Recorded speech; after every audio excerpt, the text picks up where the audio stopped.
Hi folks, welcome to the Prepared Homestead. This is Travis. Thank you all for stopping by to watch.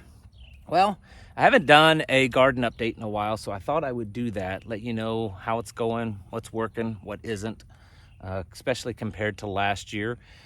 And then also encourage you to be doing this yourself. Obviously, it's too late in the year to start your, spring garden, but for many of you, you can start a garden probably about the end of next month or so and have things to harvest come this fall.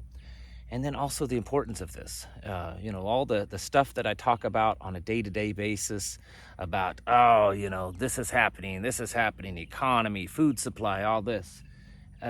The solution to all that is right here, or at least one of the solutions. It is definitely a something that you need to be doing to prepare yourselves. Stocking up on food is a good idea, but you also need to be producing your own food. While we're talking about food and stocking up on food, if you are in the market for long-term emergency type foods, if you wouldn't mind, go ahead and click on the link below to My Patriot Supply. They offer some really good products if you're, wanting to diversify your preps and have a few long-term emergency type foods, freeze-dried in cans or in bags or whatever, buckets. They have that kind of stuff. And it's a really good deal compared to all the other stuff that's on the market. And they taste good too. Anyways, so first off with an update. The garden, and for those of you that don't know, this is our second year garden here at this property. We moved here about 1.5 years ago, and there was no house here. There was nothing here. In fact, where I'm at right now was about chest high of just gnarly weeds and blackberry bushes and sumac bushes and trees and all kinds of just gnarly stuff. And last year we worked pretty hard of getting it all mowed down and dug up and pulled out so that we could start a garden last year. We knew last year it was going to be kind of rough because, well, usually your first year of garden, when you first break ground, it's usually not a good harvest because it's your first time and the soil isn't quite right, and you're dealing with all these other factors. You're unsure of exactly if it's going to work for you and what you might need to do to amend it. And then also last year, after everything started kind of growing, got to about foot high or so, we had a big thunderstorm that dumped a whole bunch of hail on us, and it destroyed a lot of the plants. This year, things are going pretty good. There are a few things that aren't doing so well. One of the things we did last year is we grew quite a bit of variety of stuff, and this year we decided to cut back on the variety and stick with just a few things, but a lot of them, hoping that we would have a good harvest in a few things. One of the things that I planted quite a bit of was squash. I had a whole bunch of seeds, and after most everything was planted, there was quite a bit of space, this space where I'm at right now, and there's some over there, and there's actually all the way on that very end of the garden over there, which is from end to end, it's almost 150 feet. There's more squash. Down on that end's the zucchini. Anyways, I just went through and started sticking seeds in the ground, and I've got squash plants this big, and I've got some over here that are even taller, and as you can see, we've got it coming out our ears, and we're doing a few different things with it. We're making some relish and canning some of it and freezing some of it, and then of course just eating a lot of squash. As far as other things that's worked so far this year, well, if you can see, there's corn behind me. I'm a little embarrassed at this. This corn is not doing so good. At least it looks like to me. Now, it is short, but it's a short variety of corn. It's a type of popcorn. The seed was old, and so I just put it out just to kind of see if it would do any good. And it has come up. It seems to be growing kind of slow, but it's an heirloom popcorn, so maybe that's just part of it. And it only gets to about 3 or 4 foot tall, I believe. So that's one reason why it doesn't look like the big 7-foot tall corn stalks. But we'll see. It might turn out to be pretty decent. The worst thing this year was beans. Last year, that was the best thing. The beans did really well. And so I decided to put out a lot of beans so that we could put up a lot of beans. And the plants themselves are doing fine, but I'm fighting the rabbits. They keep eating them down to just nothing. And I have actually tethered up one of the dogs a few times at night near the garden, hoping that would work. And they have probably destroyed at least 2/3 of the plants that we have growing for beans. So we'll see. And we still should get quite a few because I did put out a lot. But the doggone rabbits, I just need to spend some time out here at night getting rid of rabbits. Other than that, tomatoes are doing pretty good. They're, better than last year, but not an overabundance of them, but they're doing all right. Cucumbers are doing amazing. There are a few cucumbers in the bottom of this basket, but they are doing really good. My garden probably isn't as pretty as many that you've seen. And one of the reasons is there's a lot of weeds in my garden, and we do try to keep it down to a certain minimum. I don't have anything on the ground covering it, like say wood shavings, wood chips, or ground cloth or something like that. One of the reasons is because of cost. Eventually, I kind of would like to do that, but another reason is I like to allow nature to kind of grow up in the garden. And so, for instance, I don't know if it'll come in on the camera, but right there, that's butterfly milkweed. That is growing all over the garden. It's everywhere in the garden. Plus common milkweed, which is the kind of purple kind.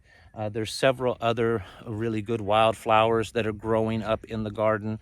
And so I like that. I like it to happen. It helps. It helps with just the bees and the butterflies and that kind of stuff. We do pretty well with not having too many bugs on our plants. In fact, out of all these squash plants, there's only a couple that's got a few squash bugs on them. Pretty much everything else is doing good. The turkeys like to kind of come out here in the garden, and we allow them because they tend to not mess with the plants. They're out here picking bugs off the plants, and I've not had any problems with them, especially once the plant starts to get growing like this. The turkeys just kind of come out here throughout the day. In fact, they're in here right now as we speak, if you hear some chirping. And I think that they're doing a pretty good job of getting a lot of the bugs off the plants. Other than that, for a second-year garden at this new homestead, I think it's doing pretty good. And I've said before, usually you figure about 4 or 5 years before a new garden spot really starts to mature and do well. And so we're only in year 2, so a couple of more years, I think that things will be doing good. There's not a lot of rocks left in it. We've gotten all that out. But we're still working on it, and we'll add some chicken compost and some sheep compost the end of this year, and so that'll just help it next year even more. Now, that's kind of the end of the garden update. Folks, this is something that you need to try to be doing on your own. If you have any bit of land or space to do it, most certainly put out as much food as you can. If you don't, if you live in an apartment or a condo or whatever it is, obviously you can't grow this much food, but you can grow some things. There's container gardening. People do it on their balcony. You might be able to find a community garden that you could volunteer to help cultivate the garden and then get part of the bounty in return.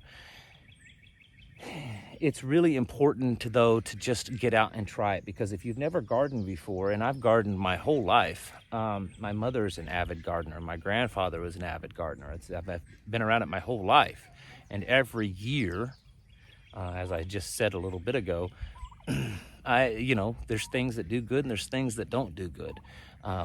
There's kind of an art to it, and you really need to have some practice in it. I've heard so many people over the years, preppers mostly, that, you know, they'll buy this prepper supply of a bunch of seeds in a big can, and they stick it away in their preps, and they're like, yeah, you know, once the big one happens and it all comes crashing down, I'm gonna run out there and I'm gonna plant me some seeds and grow my food out of a garden. If that is your plan for survival, I'm sorry, it's a really poor plan. You need to be working that soil. You need to be developing the skills, the knowledge, the little tricks and everything of what works for you, what plants work for you. You know, there are some of these plants that are working really well for me here at this, where we're at now. They may not do that well for you. It just all depends on the difference of soil and the difference of the climate and the amount of rain or lack of rain, whatever. So you need to know that before things get bad. And the only way you're going to do that is by getting out and actually growing food. You need to be planting gardens every year. You know, don't wait until an emergency happens to where you decide to start planting a garden. Things are getting bad out there. And you know, I don't know how much worse they're going to have to get before people realize that we've got to start taking control of our own food. The food supply is extremely fragile. It's been damaged a lot, and it's probably going to get worse from the way it looks. There's just constant reports of this or that happening, which I mention almost on a daily basis on this channel. You know, riots in the street. It's like that movie from the 70s I've played clips of before. You know, your dollar doesn't even buy anything anymore, and there's riots in the streets, and their food is, you know, becoming more expensive, and on and on and on. Yes, all this is happening. It's like we're living in a real life SHTF on a day-to-day basis that's just progressively getting worse. That's not being doomsday. That's just stating a fact. Things are getting kind of bad out there. And on top of all that, most of the things that we're buying nowadays are so filled with chemicals. You don't know half the time if it's genetically modified. You don't even know if it's natural. It could be lab grown the way that there's plenty of lab grown food out there. This is how we're supposed to be eating. This is how God created us to eat. And this is the type of food that He created for us to eat. And so you want to be as healthy as you can. You want to be as self-sufficient as you can. You want to be as prepared as you can. You want to separate yourself from the world in the sense of all the immorality, all the vulgarity, all of the overreaching government spying and Big Brother and on, all that kind of stuff. Well, one of the ways to do that of basically seceding, I call it cultural secession. I actually wrote a little book about it many years ago, Cultural Secession, of seceding from the current culture. One of the ways that you need to do that is by doing the things that you can support yourself and not depend on others and other institutions. And one of those is obviously food. You need to be able to provide your own food and water. And it is doable. It is doable. Sure, we go grocery shopping, we buy groceries at the store, but more and more we're producing enough food that if we had to, we could live off of what we have here, and the sheep that we have out in the field, and the chickens and the turkeys and the ducks and all that kind of stuff. And this is really where it's at. You know, there's a lot of preppers that, you know, push all the cool prepping gear and the cool prepping tactical stuff, and there's nothing wrong with that. All that stuff can be important, and then there's a place for all of it.